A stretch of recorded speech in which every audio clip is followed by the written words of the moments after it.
Assalamualaikum warahmatullahi wabarakatuh. Halo semua, kami di sini dari kelompok 8 ingin mempresentasikan hasil kerja kami, yaitu sistem hilirisasi produk gula di PT Indo Lampung. Sebelumnya, izinkan kami untuk memperkenalkan diri. Perkenalkan, nama saya Muhammad Zini Ilman dengan NIM AK087. Perkenalkan, nama saya Agung Prasetyo dengan akhir NIM 068. Nama saya Chandra Saputra dengan ujung NIM 080.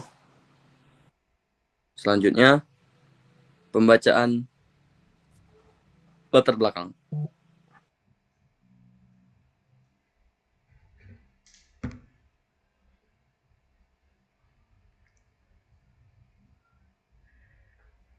Izin masuk.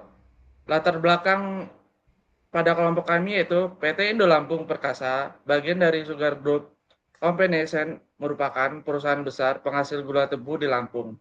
Perusahaan ini berperan penting dalam penyediaan gula sebagai komoditas strategi nasional, mendukung ketahanan pangan, penyerapan tenaga kerja, dan pembangunan ekonomi daerah. Dengan teknologi modern dan segala usaha yang besar, PT Indo Lampung menghasilkan produk gula yang kompetitif.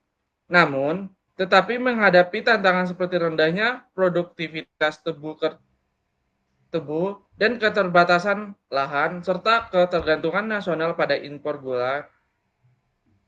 Kali ini terhadap PT Indo Lampung penting untuk memahami strategi pengolahan produksi, distribusi, dan pengembangan bisnis dalam menghadapi persaingan pasar serta mewujudkan industri gula yang berdaya saing dan berkelanjutan. Lanjut. Adapun tujuan sistem hilirisasi yang bakal kita terapkan, yang pertama itu ada menganalisis alur hilirisasi produk gula dari tebu. Yang kedua itu ada menunjukkan interaksi antar komponen dalam sistem. Dan yang terakhir itu ada memberikan gambaran peran agroindustri gula dalam perekonomian Lampung. Oke, selanjutnya komponen utama sistem hilirisasi gula, yaitu pertama pabrik, lalu masuk ke penyimpanan dan gudang gula, lalu masuk ke distribusi, lalu jalur perdagangan atau retail, lalu ke jalur industri. Oke, komponen utama sistem hilir gula yaitu gudang penyimpanan untuk menyimpan gula hasil produksi sebelum distribusi. Lalu yang kedua, pengemasan, mengemas gula sesuai standar pasar atau kilogram, liter, atau kemasan industri. Lalu selanjutnya yang ketiga yaitu distribusi, mengirim gula ke distributor, toko atau konsumen langsung. Lalu masuk ke 4, pemasaran, strategi penjualan, branding, dan promosi. Lalu masuk ke yang kelima, penjualan atau konsumen akhir, produk sampai ke tangan konsumen. Kemudian ada sistem flowchart kami, yaitu yang pertama ada persiapan lahan.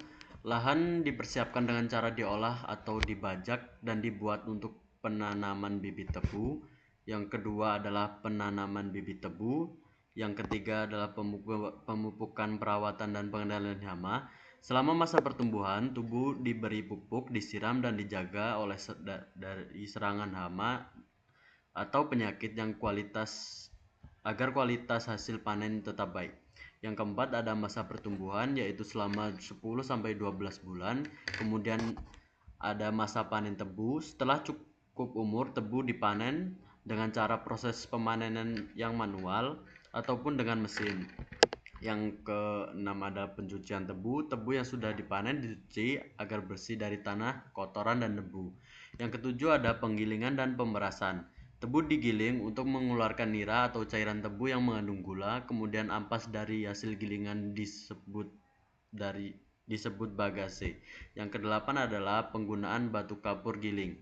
Nira mentah perlu dimurnikan atau ditambahkan batu kapur CaO untuk membantu mengendapkan kotoran dan meningkatkan kejernihan nira. Yang kesembilan adalah pemurnian nira. Nira mentah diproses dengan metode pemurnian agar kotoran terpisah. Kemudian ada penguapan atau evaporasi. Nira jernih diuapkan menggunakan evaporator hingga kadar gula meningkat. Yang ke-11 ada kristalisasi, larutan pekat didinginkan untuk membentuk gula kristal. Yang ke-12 ada sentrifugasi, kristal gula dipisahkan dengan cairan sisa atau molase menggunakan mesin sentrifugus. Yang ke-13 ada pengeringan dan pendinginan. Yang ke-14 ada hasil gula, gula yang sudah kering menjadi produk utama industri. Yang ke-15 ada pengemasan dan penyimpanan, gula dikemas sesuai dengan ukuran dan grade. Yang ke-16 ada quality control. Yang ke-17 pendistribusian gula, produk gula siap didistribusikan ke konsumen akhir melalui jalur perdagangan, yaitu konsumen akhir rumah tangga, distribusi ke pasar, atau distribusi ke industri kebutuhan ekspor. Next.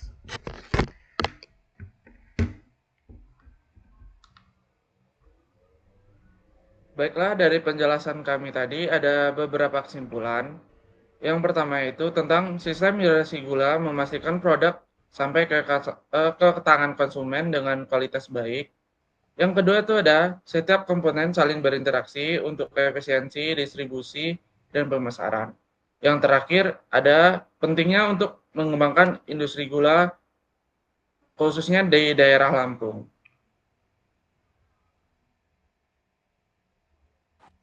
Sekian dari presentasi kami. Jika ada kesalahan kami mohon maaf dan terima kasih.